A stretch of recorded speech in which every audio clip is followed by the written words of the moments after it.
അസ്സലാമു അലൈക്കും. ഇന്ന് ഞാൻ വീഡിയോയിൽ പറയുന്നത് ആഖിറത്തിലും ദുനിയാവിലും വിജയം കൈവരിക്കുന്നതിന് വേണ്ടിയുള്ള കുറച്ച് കാര്യങ്ങളെ പറ്റിയാണ്. എല്ലാ ദിവസവും സുബഹി ബാങ്കിന് മുമ്പ് എഴുന്നേൽക്കുവാനായി മാക്സിമം ശ്രമിക്കുക. സുബഹി ബാങ്ക് കൊടുക്കുന്നതിന് മുമ്പ് തഹജ്ജുദ് നിർവഹിക്കുക. ബാങ്ക് കൊടുത്തതിന് ശേഷം സുബഹി നമസ്കരിക്കുക. കഴിയുമെങ്കിൽ എല്ലാ ദിവസവും സുബഹി നമസ്കാര ശേഷം യാസീൻ ഓതുക. അന്നത്തെ ദിവസം മുഴുവൻ പോസിറ്റിവിറ്റി യാസീൻ്റെ ബറക്കത്ത് കൊണ്ട് ഞങ്ങൾക്ക് ലഭിക്കും.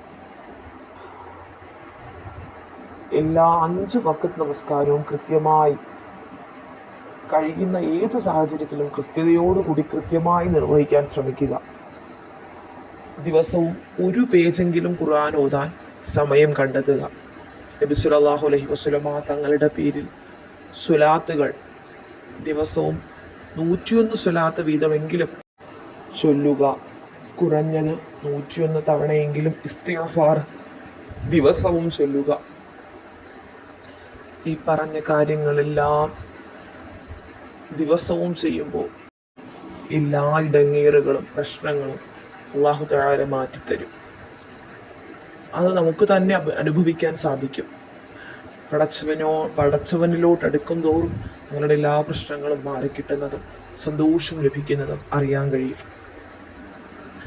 എല്ലാ സങ്കടങ്ങളും പരിതാപങ്ങളും അല്ലാഹു തആലയോട് സംസാരിച്ച് ദുആയിലൂടെ സംസാരിച്ച് അല്ലാഹുവിനെ അറിയിക്കുക.